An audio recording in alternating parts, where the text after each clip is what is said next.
Shalom, perkenalkan nama saya Novi Margarita Atmunai, NIM 10220210053, semester 2 kelas B.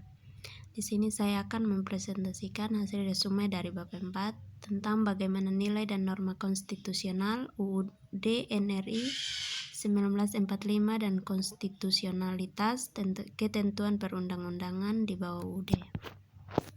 A. Menelusuri konsep dan urgensi konstitusi dalam kehidupan berbangsa negara. Konstitusi adalah seperangkat aturan atau hukum yang berisi ketentuan tentang bagaimana pemerintah diatur dan dijalankan. Oleh karena aturan atau hukum yang terdapat dalam konstitusi itu mengatur hal-hal yang amat mendasar dari suatu negara, maka konstitusi dikatakan pula sebagai hukum dasar yang dijadikan pegangan dalam penyelenggaraan suatu negara. Istilah konstitusi dikenal dalam sejumlah bahasa, yaitu yang pertama dalam bahasa Prancis, constituer, yang kedua bahasa Latin atau Italia, constitutio, yang ketiga Inggris, constitution, yang keempat bahasa Belanda, constitutie, yang kelima bahasa Jerman, Verfassung, yang keenam Arab, Masyuritia. Konstituer dalam bahasa Inggris berarti membentuk atau pembentukan.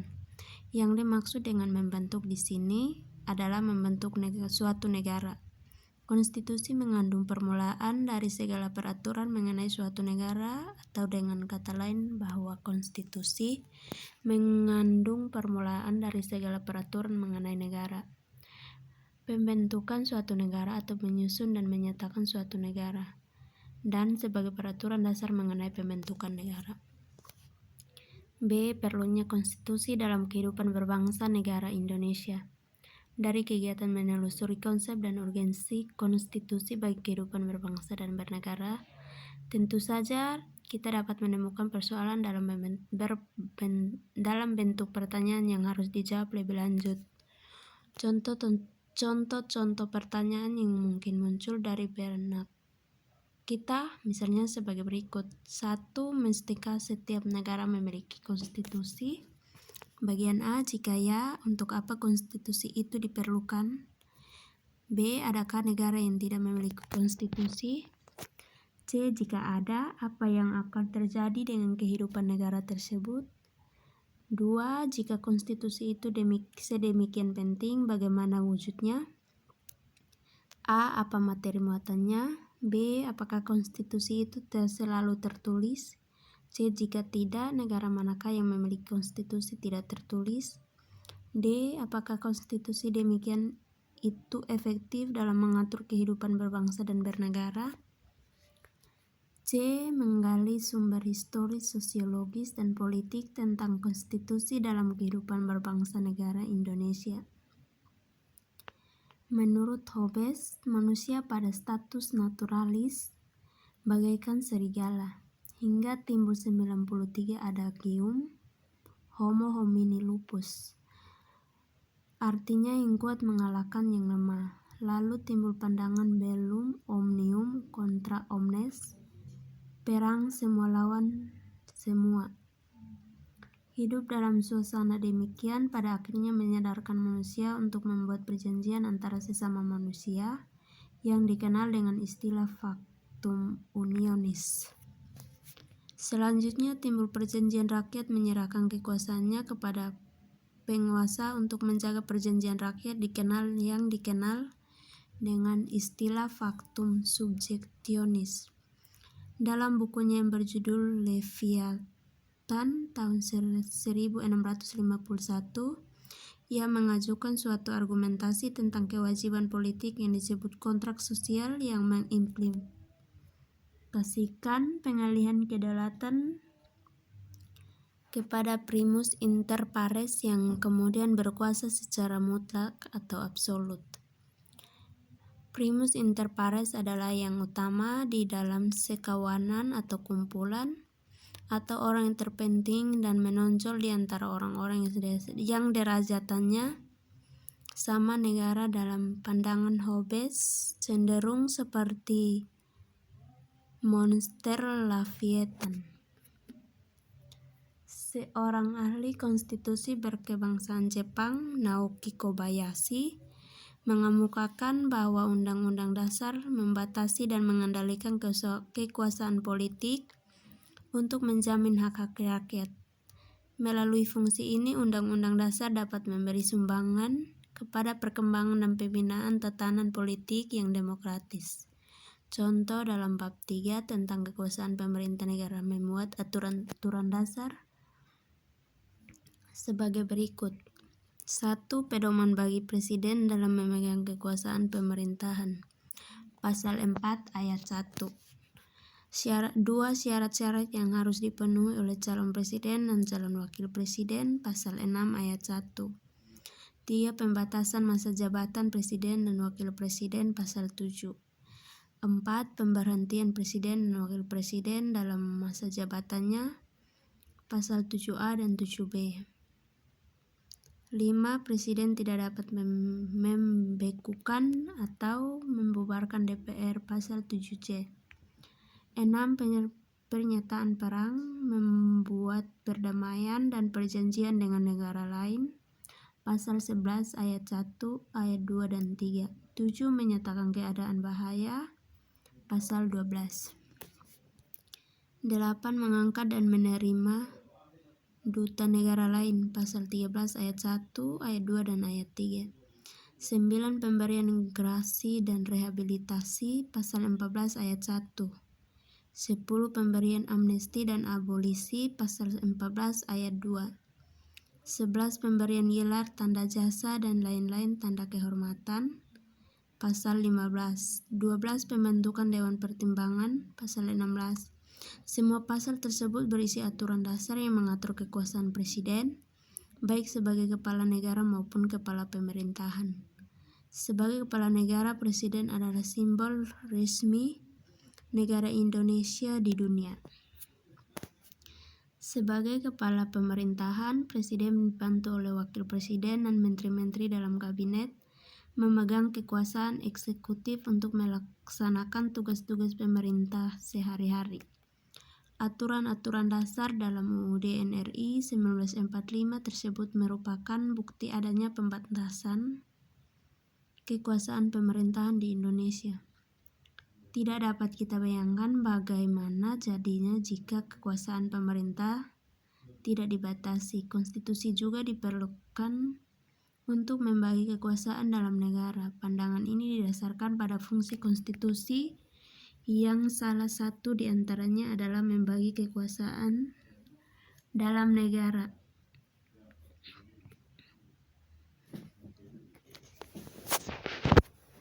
Berdasarkan uraian di atas, maka kita mempunyai dua macam pengertian tentang konstitusi itu, yaitu konstitusi dalam arti sempit dan konstitusi dalam arti luas. A. Dalam arti sempit, konstitusi merupakan suatu dokumen atau seperangkat dokumen yang berisi aturan-aturan dasar untuk menyelenggarakan negara. B. Dalam arti luas, konstitusi merupakan peraturan, baik tertulis maupun tidak tertulis, yang menentukan bagaimana lembaga negara dibentuk dan dijalankan. Jika kita mengartikan konstitusi secara sempit, yakni sebagai suatu dokumen atau seperangkat dokumen, maka kerajaan Inggris tidak memiliki konstitusi yang termuat dalam satu dokumen tunggal. Inggris tidak memiliki dokumen single core konstitusional. Konstitusi Inggris adalah 100 himpunan hukum dan prinsip-prinsip Inggris yang diwujudkan dalam bentuk-bentuk tertulis dalam undang-undang, keputusan pengadilan, dan perjanjian. Konstitusi Inggris juga memiliki sumber tidak tertulis lainnya, termasuk parlemen, konvensi konstitusional, dan hak-hak istimewa kerajaan. D. Membangun argumen tentang dinamika dan tantangan konstitusi dalam kehidupan berbangsa negara Indonesia. Menengok perjalanan sejarah Indonesia merdeka, ternyata telah terjadi dinamika ketatanegaraan seiring berubahnya konstitusi atau undang-undang dasar yang diberlakukan. Setelah ditetapkan 1 hari setelah proklamasi kemerdekaan, UUD NRI 1945 mulai berlaku sebagai hukum dasar yang mengatur kehidupan ketatanegaraan Indonesia dengan segala keterbatasannya. Mengapa demikian? Karena sejak semula UUD NRI 1945 oleh Bung Karno sendiri dikatakan sebagai UUD NRI kilat yang akan terus disempurnakan pada masa yang akan datang. Berikut ada tabel dinamika Konstitusi Indonesia. Konstitusi yang pertama UUD NRI 1945 atau masa kemerdekaan. Masa berlakunya mulai 18 Agustus 1945 sampai dengan Agustus 1950 dengan catatan mulai 27 Desember 1949 sampai dengan 17 Agustus hanya berlaku di wilayah RI proklamasi. 2. Konstitusi RI 1945 masa berlakunya mulai dari tanggal 27 Desember 1945 sampai dengan 17 Agustus 1950. 3. UUDS 1950 masa berlaku 17 Agustus 1950 sampai dengan 5 Juli 1959. 4. UUD NRI 1945 atau masa Orde Lama mulai 5 Juli 1959 sampai dengan 1965. 5. UUD NRI 1945 atau masa Orde Baru masa berlaku mulai 1966 sampai dengan 1998. Pada pertengahan 1997, negara kita dilanda krisis ekonomi dan moneter yang sangat hebat. Krisis ekonomi dan moneter yang melanda Indonesia ketika itu merupakan suatu tantangan yang sangat berat. Akibat dari krisis tersebut adalah harga-harga melambung tinggi, sedangkan daya beli masyarakat terus menurun. Sementara itu, nilai tukar rupiah terhadap mata uang asing, terutama dolar Amerika, semakin merosot. Menyikapi kondisi seperti itu, pemerintah berusaha menanggulanginya dengan berbagai kebijakan, namun kondisi ekonomi tidak kunjung membaik, bahkan kian hari semakin bertambah parah. Krisis yang terjadi meluas pada aspek politik, masyarakat mulai tidak lagi mempercayai pemerintah. Maka timbullah krisis kepercayaan pada pemerintah. Gelombang unjuk rasa secara besar-besaran terjadi di Jakarta dan di daerah-daerah. Unjuk rasa tersebut dimotori oleh mahasiswa, pemuda, dan berbagai komponen bangsa lainnya. Pemerintah sudah tidak mampu lagi mengendalikan keadaan, maka pada tanggal 21 Mei 1998, Presiden Soeharto menyatakan berhenti dari jabatannya. Berhentinya Presiden Soeharto menjadi awal era reformasi di tanah air. Pada awal era reformasi atau pertengahan 1998, muncul berbagai tuntutan reformasi di masyarakat. Tuntutan tersebut disampaikan oleh berbagai komponen bangsa, terutama oleh mahasiswa dan pemuda. Beberapa tuntutan reformasi itu adalah sebagai berikut. A. Mengamandemen UUD NRI 1945. B. Menghapuskan doktrin duifungsi Angkatan Bersenjata Republik Indonesia. C. Menegakkan supremasi hukum, penghormatan hak asasi manusia atau HAM, serta pemberantasan korupsi, kolusi, dan nepotisme atau KKN. D. Melakukan desentralisasi dan hubungan yang adil antara pusat dan daerah. E. Mewujudkan kebersamaan pers. F. Mewujudkan kehidupan demokrasi. Dalam perkembangannya, tuntutan perubahan UUD NRI 1945 menjadi kebutuhan bersama bangsa Indonesia. Berdasarkan hal itu, MPR hasil pemilu 1999 sesuai dengan kewenangannya yang diatur pasal 37 UUD NRI 1945 melakukan perubahan secara bertahap dan sistematis dalam 4 kali perubahan, yakni yang pertama, perubahan pertama, pada Sidang Umum MPR 1999. Yang kedua, perubahan kedua pada Sidang Tahunan MPR tahun 2000. Yang ketiga, perubahan ketiga pada Sidang Tahunan MPR tahun 2001. Yang keempat, perubahan keempat pada Sidang Tahunan MPR tahun 2002. Perubahan UUD NRI 1945 yang dilakukan oleh MPR selain merupakan perwujudan dari tuntutan reformasi, sebenarnya sejalan dengan pemikiran pendiri bangsa Indonesia. Ketua Panitia Penyusun UUD NRI 1945 yakni Insinyur Soekarno dalam rapat Panitia Persiapan Kemerdekaan Indonesia 18 Agustus 1945 diantaranya menyatakan bahwa ini adalah sekedar undang-undang dasar sementara, undang-undang dasar kilat, bahwa barangkali boleh dikatakan pula inilah revolutio grounded.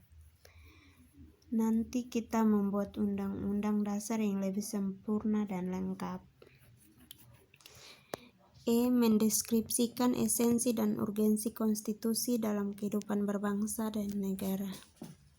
Perubahan UUD NRI 1945 pada mulanya merupakan tuntutan reformasi dalam perjalanannya telah menjadi kebutuhan seluruh komponen bangsa. Jadi tidak heran jika dalam proses perubahan UUD NRI 1945 seluruh komponen bangsa berpartisipasi secara aktif dalam 4 kali masa sidang MPR UUD NRI 1945 mengalami perubahan sebagai berikut. A. Perubahan pertama UUD NRI 1945 dihasilkan pada Sidang Umum MPR 1999 tanggal 14 sampai 21 Oktober 1999. B. Perubahan kedua UUD NRI 1945 dihasilkan pada Sidang Tahunan MPR 2000 tanggal 7 sampai 18 Agustus 2000. Perubahan ketiga UUD NRI 1945 dihasilkan pada Sidang Tahunan MPR 2001 tanggal 1 sampai 9 November 2001.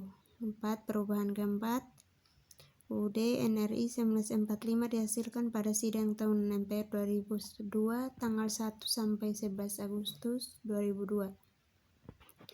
Setelah disahkannya perubahan keempat UUD NRI 1945 pada Sidang Tahunan MPR 2002, agenda reformasi konstitusi Indonesia untuk kurun waktu sekarang ini dipandang telah tuntas. Perubahan UUD NRI 1945 yang berhasil dilakukan mencakup 21 bab, 72 pasal, 170 ayat, 3 pasal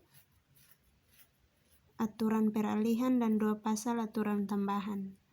Ada 6 pasal yang tidak mengalami perubahan, yaitu pasal 4, pasal 10, pasal 12, pasal 25, pasal 29, dan pasal 35. Dalam negara modern, penyelenggaraan kekuasaan negara dilakukan berdasarkan hukum dasar atau konstitusi. Dengan demikian, konstitusi mempunyai kedudukan atau derajat supremasi dalam suatu negara. Yang dimaksud dengan supremasi konstitusi adalah konstitusi mempunyai kedudukan tertinggi dalam tertib hukum suatu negara. UUD NRI 1945 sebagai konstitusi negara Indonesia memiliki kedudukan sebagai hukum tertinggi dan hukum dasar negara. Sebagai hukum tertinggi negara, UUD NRI 1945 menduduki posisi paling tinggi dalam jenjang norma hukum di Indonesia.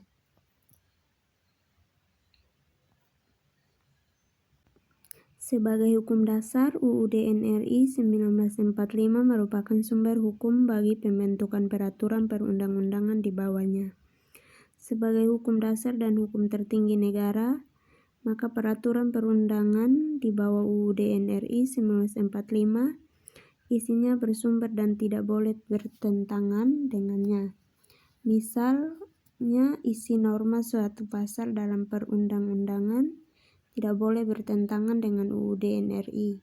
Dengan demikian, UUD NRI 1945 sebagai konstitusi negara menjadi batu uji apakah isi peraturan di bawahnya bertentangan atau tidak. Undang-undang pada dasarnya adalah pelaksanaan daripada norma-norma yang terdapat dalam Undang-Undang Dasar. Salah satu contohnya nyata hasil perubahan konstitusi kita yang sangat penting bagi upaya penyediaan dana pembangunan nasional, yakni dalam hal pajak, di mana pasal 23A berbunyi, pajak dan pungutan lain yang bersifat memaksa untuk keperluan negara diatur dengan undang-undang. Pasal ini menegaskan perihal pentingnya pajak bagi keberlangsungan kehidupan negara bangsa. Oleh karenanya, setiap warga negara hendaknya menyadari atas kewajibannya dalam membayar pajak tersebut. F. Rangkuman tentang konstitusi dalam kehidupan berbangsa negara Indonesia. Dalam arti sempit, dalam arti sempit, konstitusi merupakan suatu dokumen atau seperangkat dokumen yang berisi aturan-aturan dasar untuk menyelenggarakan negara. Sedangkan dalam arti luas, konstitusi 133 merupakan peraturan baik tertulis maupun tidak tertulis yang menentukan bagaimana lembaga negara dibentuk dan dijalankan. 2. Konstitusi diperlukan untuk membatasi kekuasaan pemerintah atau penguasa negara, membagi kekuasaan negara, dan memberi jaminan HAM bagi warga negara. 3. Konstitusi mempunyai materi muatan tentang organisasi negara, HAM, prosedur mengubah UUD, kadang-kadang berisi larangan untuk mengubah sifat tertentu dari UUD, cita-cita rakyat, dan asas ideologi negara. 4. Pada awal era reformasi, adanya tuntutan perubahan UUD NRI 1945 didasarkan pada pandangan bahwa UUD NRI 1945 belum cukup memuat landasan bagi kehidupan yang demokratis, pemberdayaan rakyat, dan penghormatan terhadap HAM. Di samping itu, dalam tubuh UUD NRI 1945 terdapat pasal-pasal yang menimbulkan penafsiran beragam atau multitafsir dan membuka peluang bagi penyelenggaraan negara yang otoriter, sentralistik, tertutup, dan praktik KKN. 5. Dasar perkembangannya, tuntutan perubahan UUD NRI 1945 menjadi kebutuhan bersama bangsa Indonesia. Oleh karena itu, MPR melakukan perubahan secara bertahap dan sistematis dalam 4 kali perubahan. Keempat kali perubahan tersebut harus dipahami sebagai satu rangkaian dan satu kesatuan. 6. Dasar pemikiran perubahan UUD NRI 1945 adalah kekuasaan tertinggi di tangan MPR, kekuasaan yang sangat besar pada presiden, pasal-pasal yang terlalu luas sehingga dapat menimbulkan multitafsir. Kewenangan pada presiden untuk mengatur hal-hal penting dengan undang-undang dan rumusan UUD NRI 1945 tentang semangat penyelenggaraan negara belum cukup didukung ketentuan konstitusi yang sesuai dengan tuntutan reformasi. 7. Proses perubahan UUD NRI 1945 adalah pencabutan ketetapan MPR RI nomor 4/MPR/1983 tentang referendum, pembatasan masa jabatan presiden dan wakil presiden RI, dan ketetapan MPR mengenai hak asasi manusia mengawali perubahan UUD NRI 1945. 8. Dari proses perubahan UUD NRI 1945 dapat diketahui hal-hal sebagai berikut. A. Perubahan UUD NRI 1945 dilakukan oleh MPR dalam satu kesatuan perubahan yang dilaksanakan dalam 4 tahapan. yakni pada sidang umum MPR 1999, sidang tahunan MPR tahun 2000, 2001, dan 2002. B. Hal itu terjadi karena materi perubahan UUD NRI 1945 yang 114 telah disusun secara sistematis dan lengkap pada masa sidang MPR tahun 1999 sampai 2000. Tidak seluruhnya dapat dibahas dan diambil putusan. C. Hal itu berarti bahwa perubahan UUD NRI 1945 dilaksanakan secara sistematis berkelanjutan karena senantiasa mengacu dan berpedoman pada materi rancangan yang telah disepakati sebelumnya. 9. UUD NRI 1945 menempati urutan tertinggi dalam jenjang norma hukum di Indonesia. Berdasar ketentuan ini, secara normatif, undang-undang isinya tidak boleh bertentangan dengan UUD. Jika satu undang-undang isinya dianggap bertentangan dengan UUD, maka dapat melahirkan masalah konstitusionalitas undang-undang tersebut. Warga negara dapat mengajukan pengujian konstitusionalitas suatu undang-undang kepada Mahkamah Konstitusi.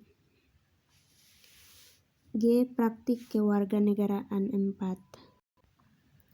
Materi muatan UUD NRI 1945 dijabarkan lebih lanjut dalam suatu undang-undang. Hal ini karena norma yang ada dalam Undang-Undang NRI 1945 berisi aturan yang bersifat pokok dan garis-garis besar saja. Misalnya aturan tentang HAM dan dalam pasal 28 ayat 5 berbunyi, untuk menegakkan dan melindungi hak asasi manusia sesuai dengan prinsip negara hukum yang demokratis, maka pelaksanaan hak asasi manusia dijamin, diatur, dan dituangkan dalam peraturan perundang-undangan. Untuk menjabarkan norma tersebut, disusunlah undang-undang pelaksanaannya. Misalnya dengan Undang-Undang Nomor 39 Tahun 1999 tentang HAM. Ada juga undang-undang lain yang dimaksudkan untuk melaksanakan ketentuan mengenai HAM yang ada di UUD NRI 1945. Demikian presentasi dan terima kasih. Shalom.